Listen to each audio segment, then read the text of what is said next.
Bem-vindos!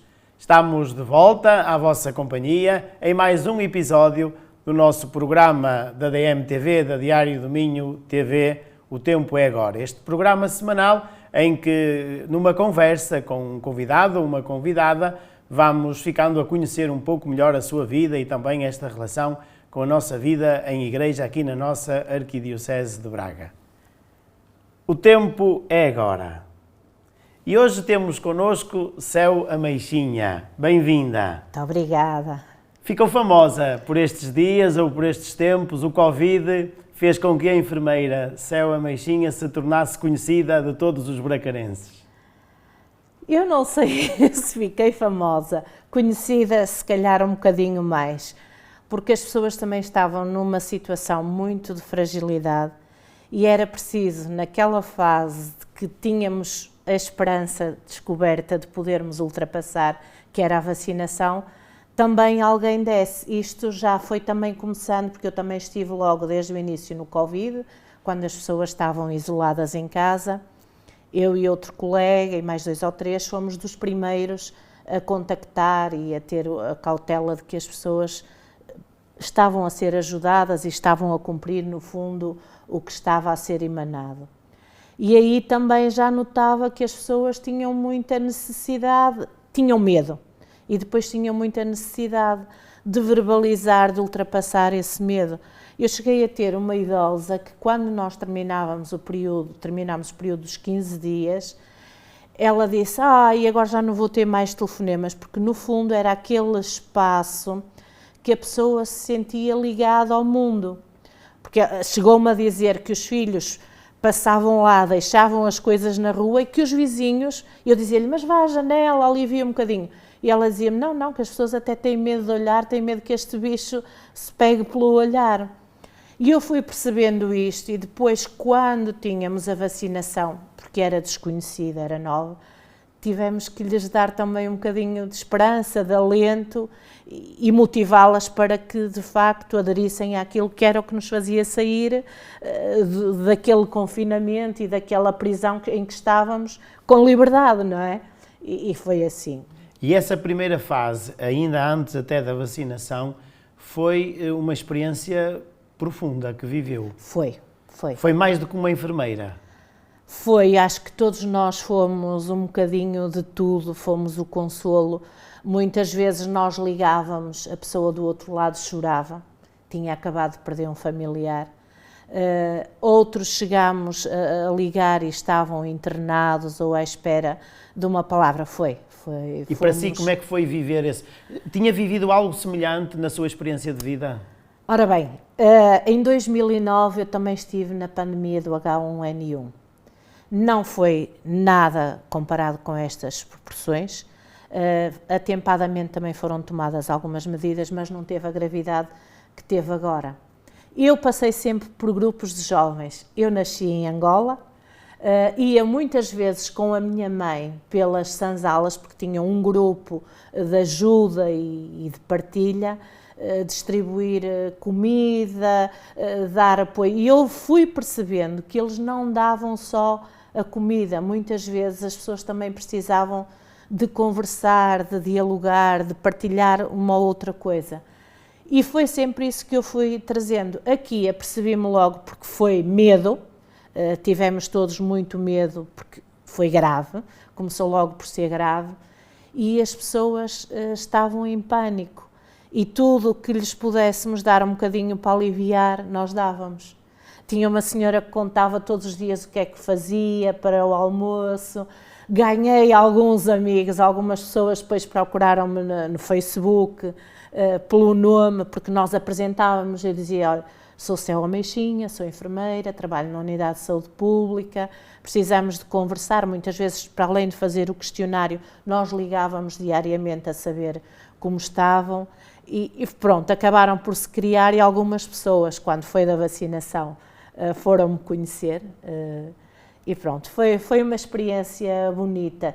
Dentro do triste e do desagradável, senti-me útil, senti que podia responder de alguma maneira, muito até sem sabermos como, mas o facto de termos uma palavra, de confortarmos, fez a diferença na pandemia. É isso. E transformou um pouco também a sua pessoa, a maneira de ser, a maneira como olha o mundo é diferente? Sim, se calhar um bocado mais paciente. Nós todos gostávamos de coisas muito rápidas. Uma das coisas que eu dou graças na pandemia foi eu ter de trabalhar. Porque...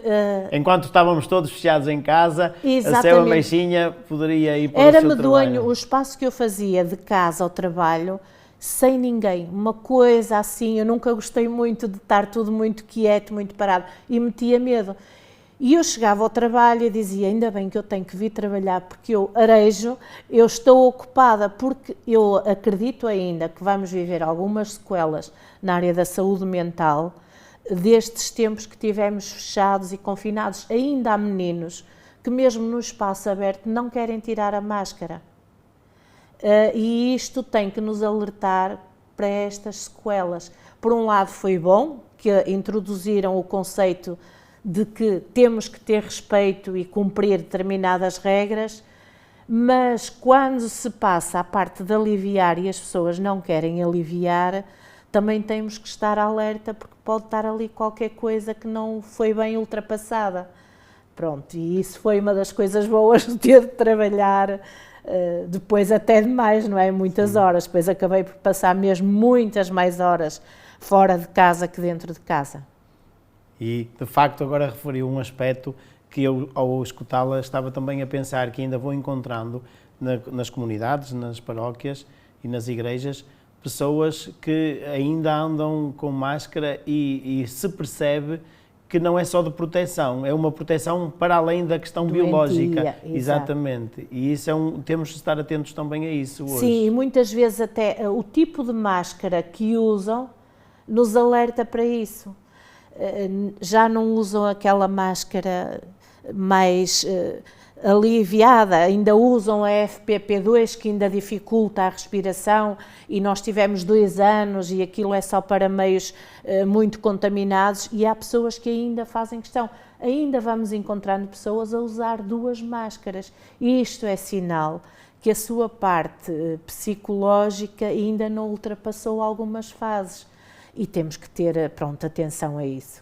Como é que nós podemos também ajudar, de que forma, e os mais novos, como é que nós, e quem nos escuta, como é que podemos não ficarmos apenas pela censura a essas pessoas ou pela recriminação, mas como é que nós podemos também dar um contributo na nossa sociedade que lhe parece que podemos fazer? Assim, quando estamos em espaços com grande amplitude, em que as pessoas estão distanciadas, nós podemos dizer, olha, eu não estou a ouvir bem, pode tirar a máscara e até falar para o lado e eu também viro, mas para ouvir melhor, porque temos de ter estas sensibilidades com as crianças.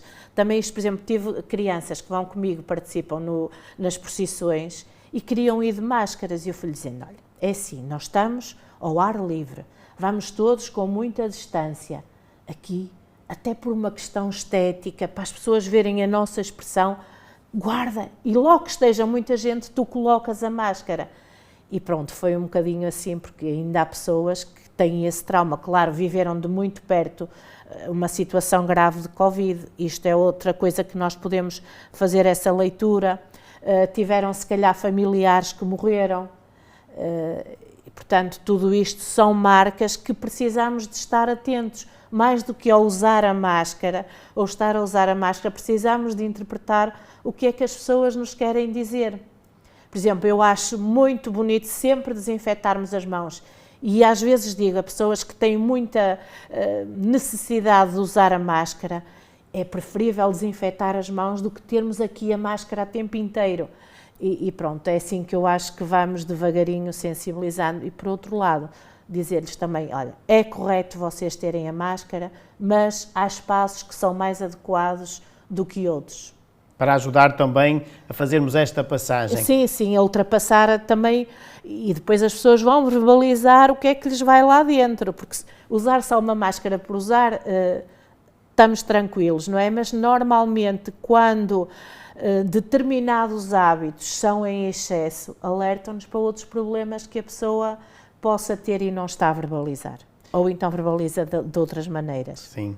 E a experiência do processo de vacinação, como é que foi montar tudo isso ou colaborar nisso? Aqui em Braga com uma amplitude bastante grande, porque são muitas pessoas se deslocaram, primeiro no Altice, não é? Não, primeiro até foi na saúde pública. Muito bem. Eu vou contar então, faz as favor. fases.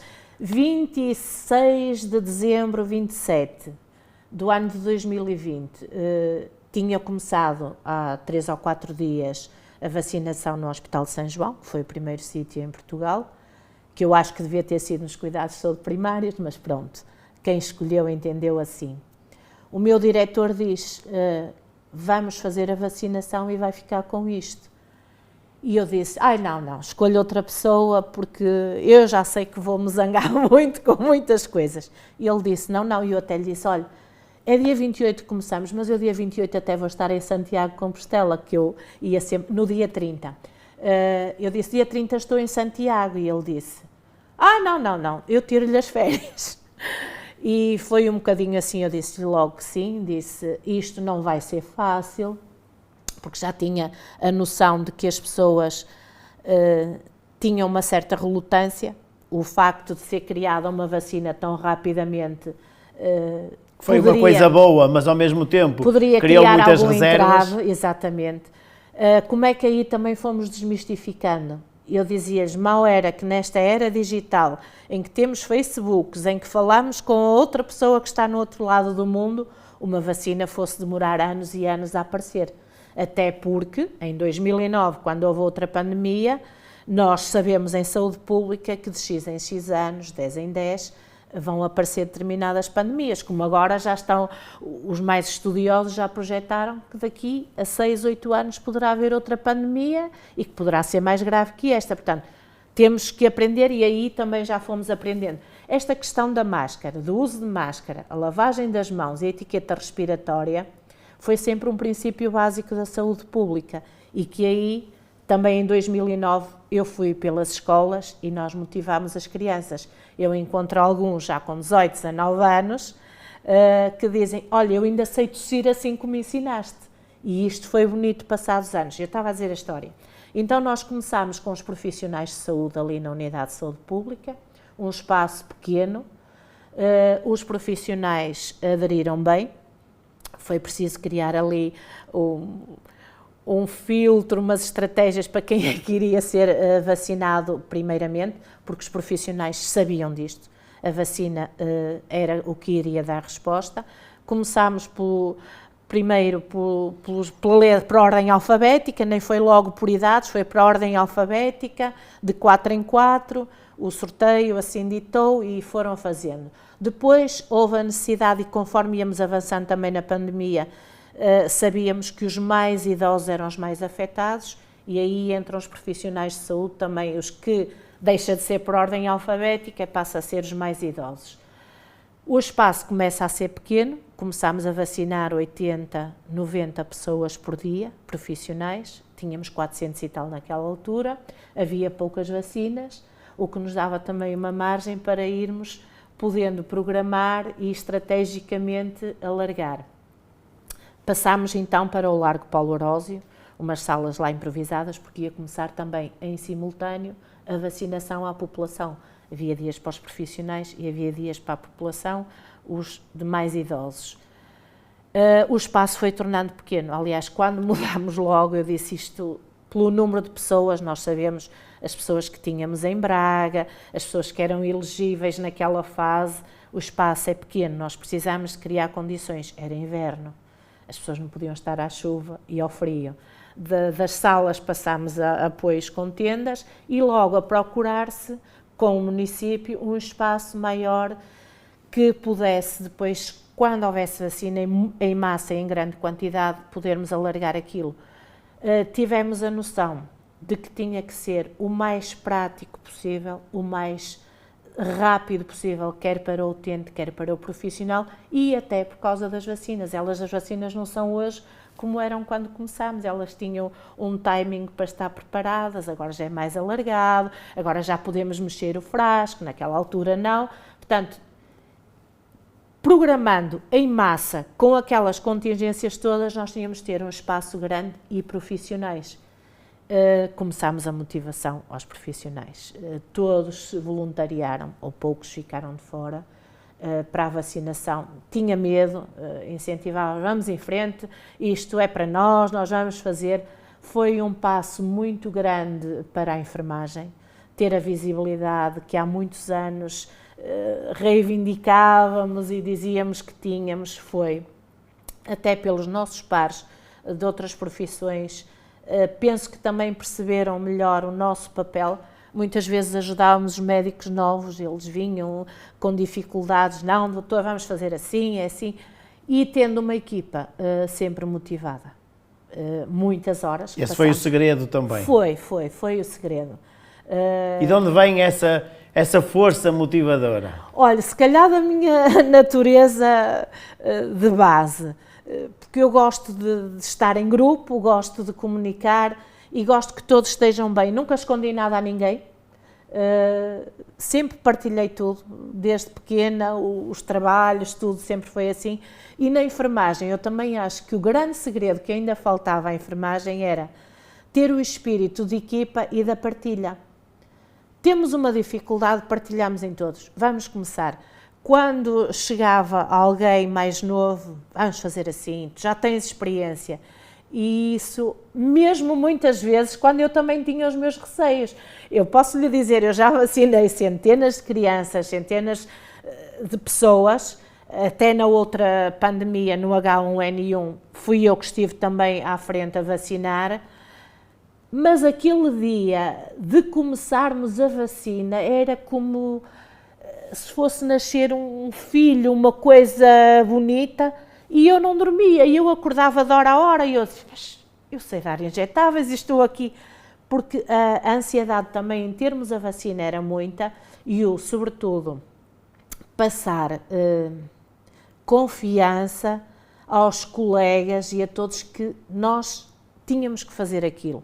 Havia alguns que não queriam logo, quiseram ver primeiro. E eu tive logo, desde o primeiro instante, o primeiro dia que vacinámos na Unidade de Saúde Pública, eu disse aos 8 colegas que estavam comigo, vamos, cada um de nós vai vacinar uma pessoa. Eu começo, mas a seguir vais tu. Mas eu não quero... Não, vais fazer, é um colega, é a confiança que nós temos que transmitir uns aos outros. E penso que isso foi também o que fez ter uma equipa unida, forte, pronta a enfrentar as adversidades. Nós nunca olhámos a hora de sair, nunca. Foi uma coisa bonita de se ver, até em termos de profissionais de saúde, porque muitas vezes damos um dia ao outro, aos que dão mais um dia, mais outro, e aquela equipa percebeu que ali tínhamos que estar todos, e todos bem, ao ponto que eu desde o primeiro dia disse, nós vamos entrar para a história, tive que os motivar, vamos tirar uma fotografia todos os dias. E aquilo era tão engraçado que foi enraizando que às vezes eles diziam assim, patroa, hoje não temos fotografia, e punham as cadeiras e nós sentávamos. Penso que foi por aí um bocadinho o confiar nas pessoas, o motivar que conseguimos ter bons resultados, isso foi. Nunca ninguém disse, eu vou atender só 10, porque é o que está estipulado na lei. Não, temos vacina, temos pessoas, vacinamos. Isso foi bonito. Mas tem consciência que isso foi também fruto do seu impulso, da sua motivação, e que depois se tornou também um rosto, pelo menos aqui em Braga, tornou-se um rosto claro de todo este processo. Se calhar não me fica bem dizer isso, mas é assim, todos nós, a vacinação ter-se-ia feito. Mas eu acho, e que sempre defendi isto, e não é por ser eu, que há pessoas que fazem diferença nos lugares em que estão. O facto de eu estar lá, de ser a primeira a entrar e ser a última a sair, penso que isto também fez com que as pessoas percebessem, não, há aqui alguém que está de retaguarda connosco. E pronto, foi crescendo assim, foi grande. Quando tivemos que mudar para um espaço mais pequeno, em que as pessoas estavam desmotivadas, arranjávamos ali estratégias, tentei que não ficassem só também focados na vacinação. Nós, entretanto, depois com a equipa fomos dinamizando o dia do cancro oral, o dia do cancro da mama, para que as pessoas também percebessem, isto é o agora. Mas depois temos também todo o resto. E ao ter uma equipa jovem, que tinha acabado de sair das escolas, fazia sempre a mesma coisa, podia se tornar um bocadinho maçador e pronto, desmotivante. Ao ponto que eu às vezes dizia-lhes assim, quando vocês forem para outros sítios, vocês vão ter saudades. Neste momento só estamos à quinta, sexta e sábado, agora só vamos estar quinta e sexta até setembro, e eles estão a colaborar noutras unidades. E eles quando chegam, eu tinha muitas saudades desta família, é bonito. Depois ver que alguns deles, pronto, sendo eu das mais velhas, eu e o colega éramos os mais velhos, eles conseguiram abarcar o espírito da entrega e de fazermos e de estarmos, ao ponto de que eu dizia sempre nas publicações Facebook, abracinho, gratidão, e um deles, enfermeira, um dia vou mandar fazer uma placa com um abracinho e gratidão. Daí que eu tenha tido aquela fita feita para os galardões, não era para os galardões porque eu nem sequer sabia que ia ganhar, era porque eu disse ao colega, Luís, ele qualquer coisa, quando está assim menos mal na equipa, ele diz, enfermeira, abracinho, gratidão. Pronto, e toda a gente ganha um ânimo diferente. E eu disse ao Luís, eu hei de fazer aquilo, e tinha mandado fazer. E depois eu disse ao Luís, eu já tenho um abracinho e gratidão para lhe dar. Entretanto, veio aquilo que está nomeado, eu disse, mas eu só lhe posso mostrar depois do dia 7. Olha, se eventualmente me calhar alguma coisa, eu depois do dia 7 eu digo-lhe. E pronto, e foi por isso que eu apresentei aquela fita do abracinho e gratidão. O que eu também quero deixar aos profissionais de saúde e a toda a população é assim, nós fizemos o nosso trabalho, nós empenhámos-nos muito, mas tivemos a gratidão das pessoas receberem. As pessoas sabem que em Braga nunca ninguém se mandou embora desde que houvesse vacina preparada ou para preparar com aquele número não ia ninguém embora. E as pessoas sabem e acabam por ajustar isso, eu não posso subir dia, pode ser agora, sim, aguardei 5 minutos, 10, e pode. Também responderam e isso eu acho que nós temos que continuar a retribuir e a agradecer a isso à população também nesse sentido. Este galardão que recebeu a nossa terra é um corolário de todo este trabalho e há pouco já o referiu a ele, com estas palavras de marca do abracinho e da gratidão e essa consciência de facto de que o foco foi nas pessoas. Havia um trabalho a realizar, mas a Céu Ameixinha foi capaz de ajudar todos à sua volta a perceber que o foco está nas pessoas. Sim. E isto é um ensinamento para todas as nossas áreas, até sim, para a Igreja e para todos nós. Em vez de nos focarmos nas coisas que temos a fazer, focarmos-nos nas pessoas. Tal e qual como na saúde, que muitas vezes nós ouvimos até, às vezes, em tom de crítica, eu acho que até aí nós temos que nos reinventar nisso. A pessoa é pessoa e se um pode precisar de 2 minutos, outro pode precisar de 20. E quando a gente diz, olha, marque para daqui a 15 dias, se calhar a pessoa não precisa daqui a 15 dias, precisa agora, que se ouça, que se lhe dê uma palavra e depois daqui a 15 dias tratamos o resto.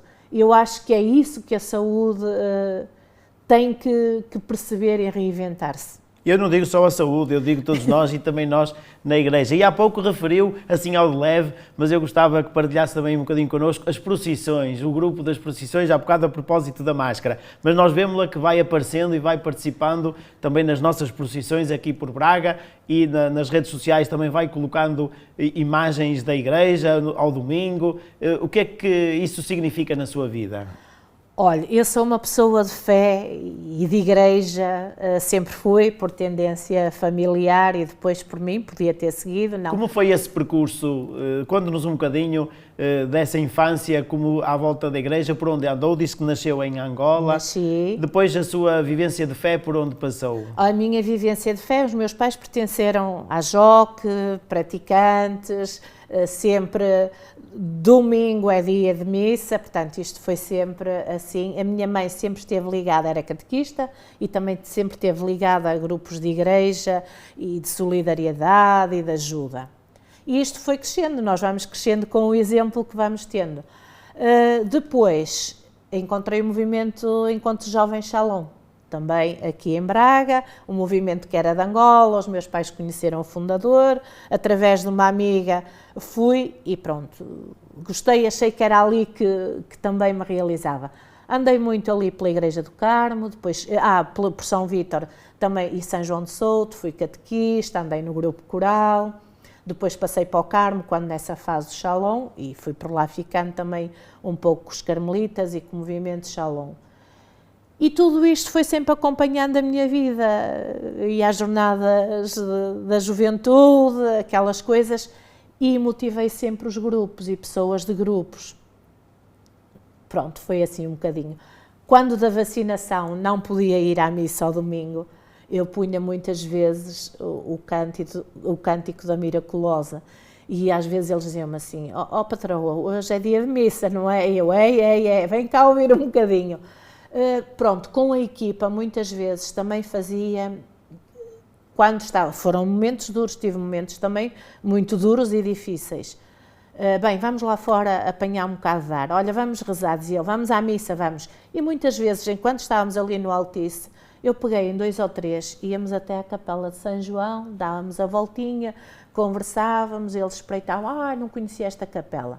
E voltávamos e pronto. Também era uma maneira de carregarmos baterias. Eles sabem que eu gosto destas coisas, que sou praticante, e numa das vezes em que estavam lá a falar, mesmo os que são mais jovens e não frequentam tantas coisas, estávamos a conversar sobre aquela imagem do Santo Padre na Praça de São Pedro, naquela Sexta-feira Santa, na Via Sacra.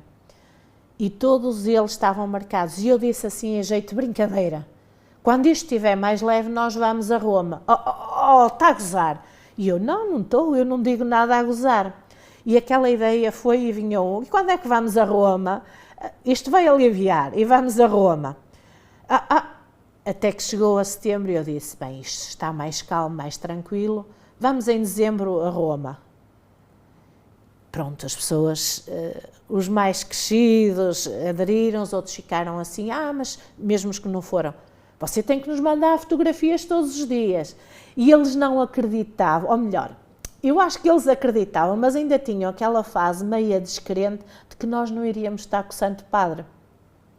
Foi difícil, mas conseguimos. E então eles diziam, vocês vão a Roma, mas não vão estar com o Papa. E diziam assim, não, vão. Mas mesmo as pessoas que foram, eu estou ainda desconfiada que até aquela hora de estarem e não verem o Santo Padre, não acreditavam. Aquela noite, os 25 que fomos, ninguém dormiu. E volta e meia era assim uma mensagem, vamos mesmo ver o Papa, ainda faltam 2 horas. E eu, vamos. E eu acho que foi tão benéfico para quem foi, como para quem ficou. Porque, pronto, nós trouxemos uma lembrança para eles todos, íamos partilhando aquilo tudo, e então a curiosidade era, e como é que foi aquele momento? E quando eu dizia, aquele momento não se descreve, vive-se, eles ficavam assim um bocadinho tristes. Eu disse, para a próxima temos que ir todos.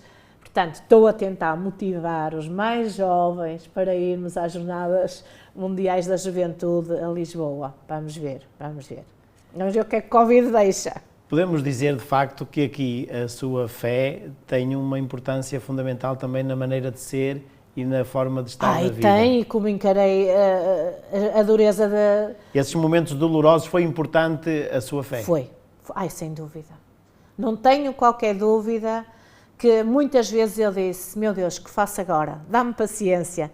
Não é fácil, uma equipa de muita gente, uns muito mais velhos, outros muito mais novos, as pessoas em cima de nós, tivemos ali momentos que foi preciso ter fé. Se não tivesse fé não tinha conseguido, não.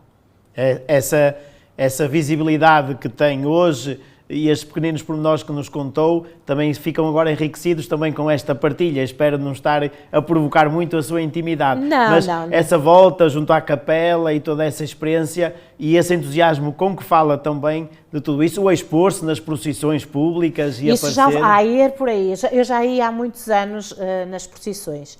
E depois fomos encontrando uns e outros e criou-se ali um grupo, ao ponto de que depois marcávamos um jantar ou um almoço. E depois eu disse, nós temos que começar a estudar as personagens que vamos ser. E então, lá pouco antes, eu mando, olha, esta personagem é assim, é assado, vão lá procurar. Quem vai de Santa Isabel? Quem vai disto? Quem vai daquilo?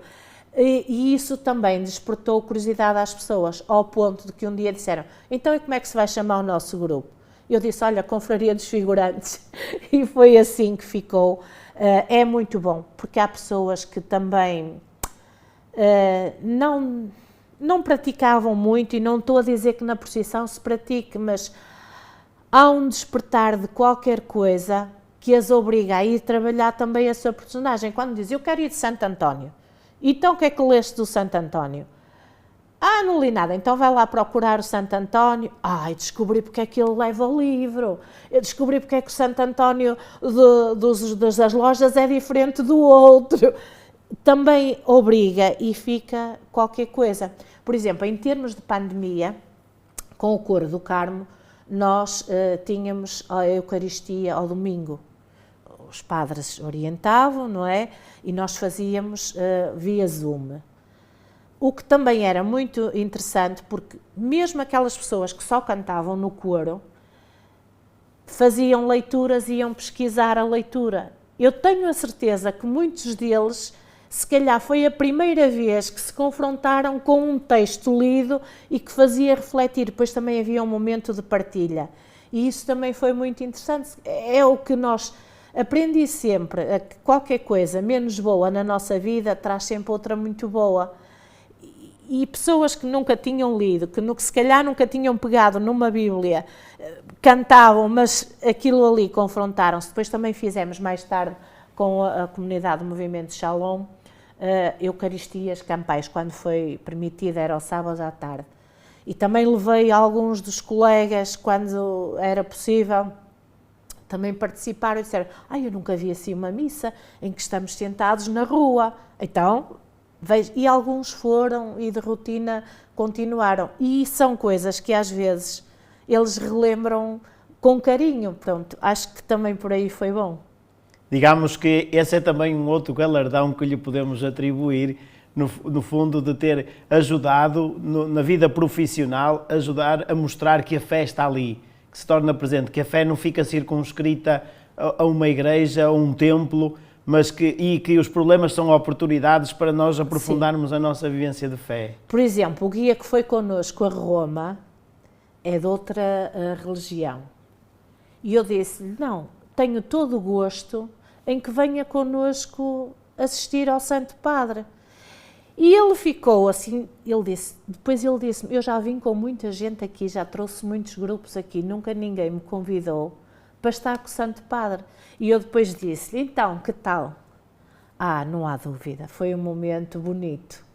Portanto, se alguém que também é de fora, estas coisas, eu também ia à TZ, também gostava de ir à TZ, que também acho que é importante nós termos esta parte de sermos ecuménicos e de que todas as religiões pessoas, é a sua disponibilidade para as pessoas e não para as coisas, digamos assim, não é? Também. Porque se faz relacionar com facilidade e de facto isso é uma forma concreta de vivermos a nossa fé. Não nos fecharmos, mas estarmos com todos, e isso é o que o Papa também hoje nos pede, não é? O Papa Francisco pede-nos uma igreja em saída, e a sua experiência no trabalho foi também foi transportar um bocadinho das outras vivências para ali, que não era fácil em 30 anos de profissão. Eu passei por muitos sítios, isto numa dimensão pequenina, e nem sempre todas as pessoas que estão do outro lado aceitam e gostam, não é? Aquelas coisas que, aqui foi por excelência um momento de eu dizer, tenho liberdade, vou fazer assim. Vamos ver o que vai resultar. Pronto, acho que resultou bem e como se esperava. Sim, e nós estamos-lhe muito gratos. Um abracinho e gratidão também por esse testemunho, e que hoje tivemos a oportunidade de o dar a conhecer também com mais profundidade. Eu pedia-lhe, se quiser deixar uma palavra a todos os que nos acompanham nesta experiência das suas partilhas, uma palavra final. Além da palavra de gratidão e do abracinho, dizer que estão de parabéns, deram-nos na medida em que nós também podíamos dar, e isso é muito bom. Vêm aí tempos que não vão ser fáceis, vamos fazer cada um o nosso papel, vamos aderir, vamos colaborar. Vamos nos tornar todos uma Céu Ameixinha nos nossos lugares, e podermos dar um contributo para melhorarmos a nossa vida, a vida de todos. muitos parabéns, muito obrigado obrigada por esta pela sua oportunidade também, quando precisarem. Estou eu grato, Obrigada. com um abracinho de gratidão e também grato a todos vós que nos acompanhais neste programa. Até à próxima semana, se Deus quiser.